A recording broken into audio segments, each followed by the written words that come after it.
Howdy, what's going on? Welcome to an intimate review. I'm a keep it down. It's late at night. I'm talking soft. An intimate reliving rather of my F.E.A.R 2 single player review for PC. Hope you've all been well. Thank you for subscribing on Patreon. I've been working on my Cars 3 video all day. Got it mostly edited, which is good. I'm going to finish it off tomorrow and hopefully it'll be out in about 48 hours time, probably a bit less than that.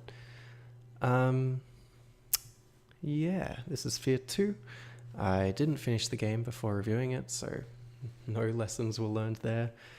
The comment, when you find that secret unlisted review, amazing. Only 107 views and a single like, so it wasn't a very popular video. I remember really liking F.E.A.R 2, quite enjoying it a bit. I don't know why I didn't finish it. I think I got quite close, but regardless, let's watch. Can't say I was expecting much when I first played F.E.A.R 2. I hadn't played the first one, and from what I'd seen of this game, it looked like another generic corridor shooter with cheap scripted scares and gimmicky slow-mo mechanics. I was pleasantly surprised that F.E.A.R 2 was actually far from what I expected. It's actually a really fun and thrilling game to play, and I really like this game's style. I have a weird sass to what I'm saying here. I never say the word style like that. Style. Kind of interesting. Yeah, continuing.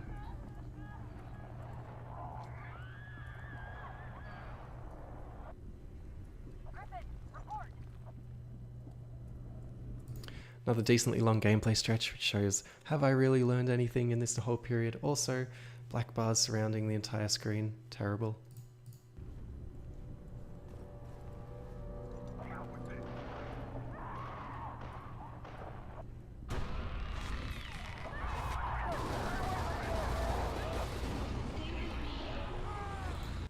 "44 seconds in, I said like nothing in a weird way." See, it's funny when I'm reading a script, I kind of have a hard time speaking in my natural accent. Even right now, I'm trying to speak like formally, and I feel like I'm speaking in an unnatural accent for how I normally talk.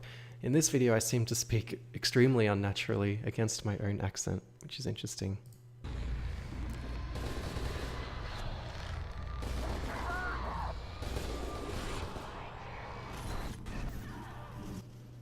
F.E.A.R 2 feels more like a gory sci-fi thriller than a horror, but it'd be a stretch to call this game just a sci-fi shooter. It has a notably unique post-apocalyptic style that can't be explained. You should play the game to find out what I mean by that. It's just a really cool setting and atmosphere with great lighting and sound effects. See, I don't like a review that opens saying something like, you can't really explain the atmosphere, just fucking explain the atmosphere. It's fine, you can explain it, trust me. It comes across more as laziness, and again, would make me click off this video. You play as a guy named Michael Beckett who, along with his squad mates, have to infiltrate a building and capture some woman. You fail your mission as an explosion goes off in the city and turns it into a wasteland. I wasn't really sure what was happening in the beginning of this game, as I think I should have played the first game to know what was going on. But basically you're split up. Yeah, you should have played the first game because it's pretty good. From your squad mates after that, and you discover that a creepy little monster girl named Alma is responsible for this crisis. The story of the game does drive the game forward pretty well, and it's entertaining to be a part of, but it's probably not what you'll remember from F.E.A.R 2. F.E.A.R 2's gunplay is superb. The guns do feel a bit weightless, but this seems like it's done on purpose, because it suits the gameplay when it's in slow motion. There's a fair few... Going straight into how the game feels without talking about any other dynamics.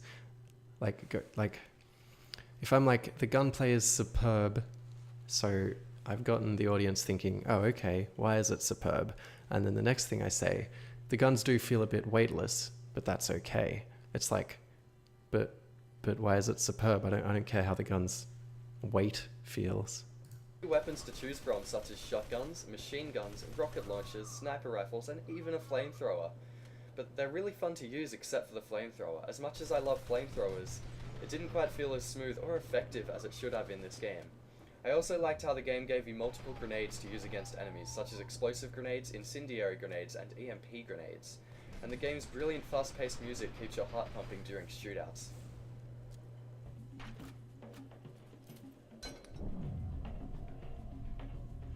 That is some cool music. This game had cool music.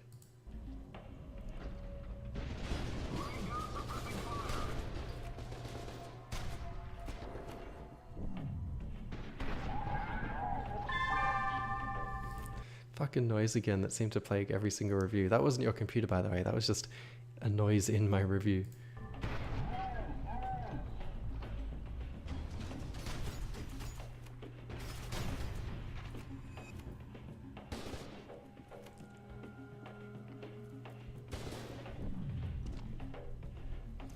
So again, this scene started off good, showing off some of the music, and I guess it is showing the gameplay, but it's just going on far too long.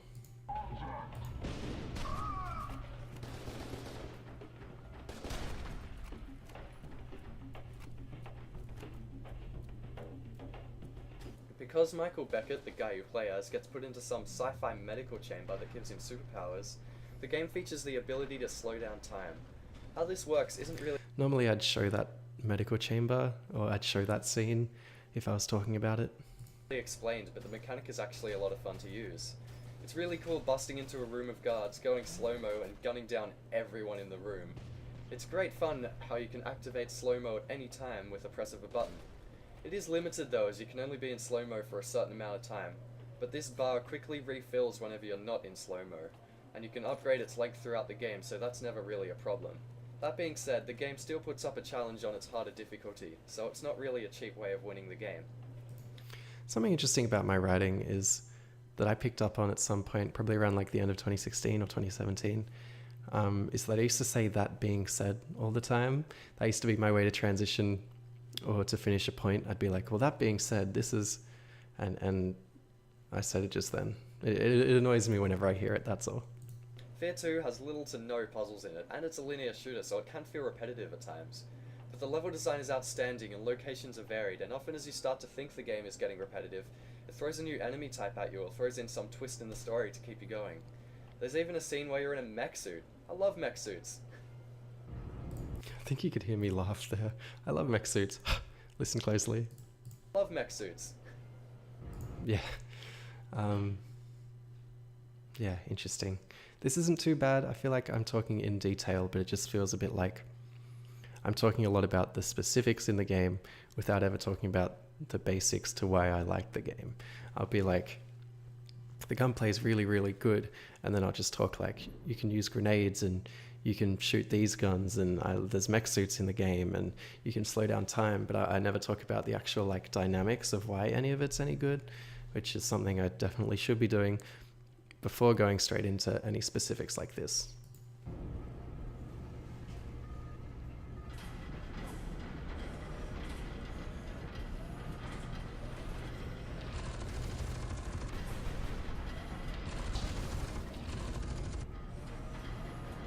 And another long stretch of gameplay. I'm not liking this review too much. I feel like it's actually written okay, but it's not my best writing, and it definitely isn't my best editing with these long stretches of gameplay that I should have learned are good to keep out, considering like my Serious Sam 2 review and my Tony Hawk's review, and yeah.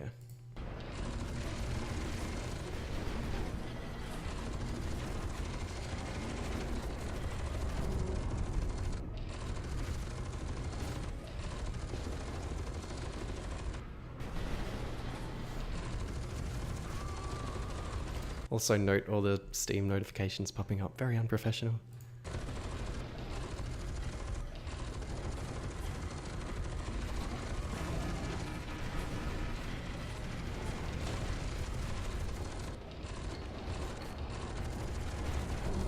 So fucking long and boring, man. Like,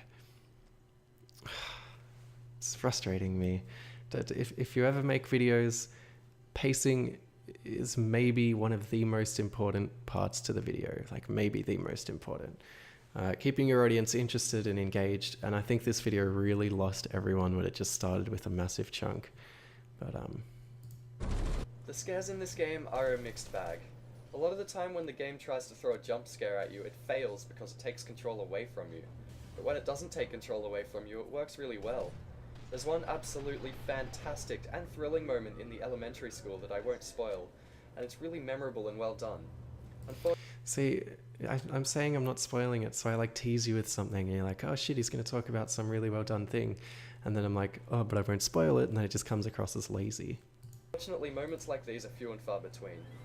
The way the game transitions between epic gunfights and creepy horror moments is impressive though, and as I said, it feels more like a gory sci-fi thriller than a horror game.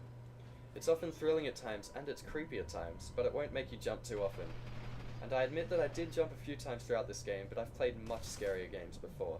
I think that F.E.A.R 2's biggest flaw is that it takes control away from the player way too often, but I do think that it's easy to recommend this game, as the gunplay and slow motion mechanics are pretty spot on, and there are some truly thrilling and memorable sequences.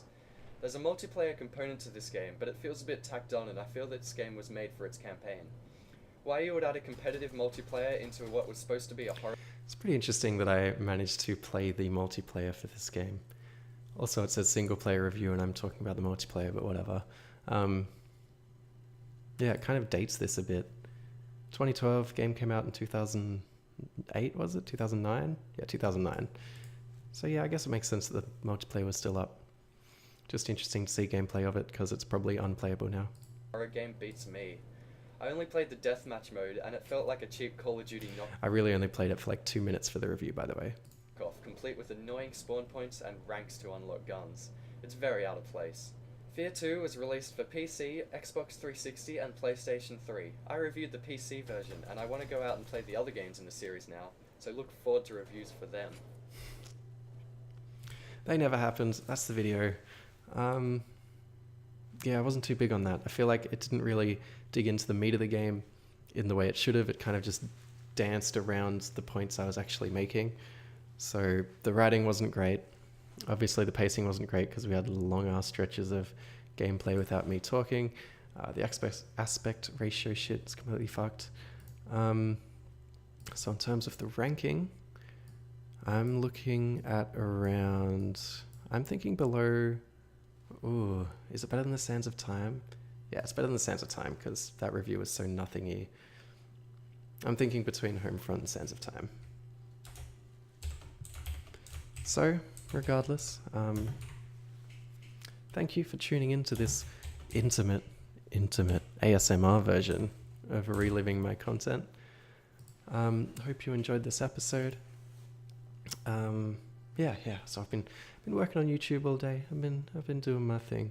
It's getting a little sloggy lately because, you know, I'm trying to like do videos that I think will do well, which are satisfying to finish.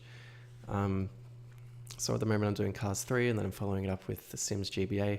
And the reason The Sims GBA is so slow because all of those games are really fucking long. But I'm looking forward to getting back to doing more me kind of things, doing more like the Wheelmans of the world, Vin Diesel Wheelmans, maybe the Chronicles of Riddick while we're talking Vin Diesel. I want to do a video on all the AFL games.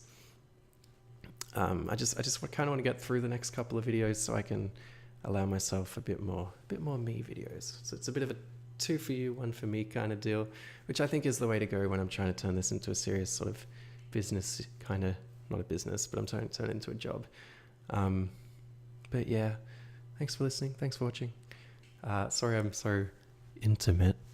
ASMR mini-me when Cars Review ASMR coming out 2020. See you then. Yeah, as you can probably tell, I'm really tired and rambly.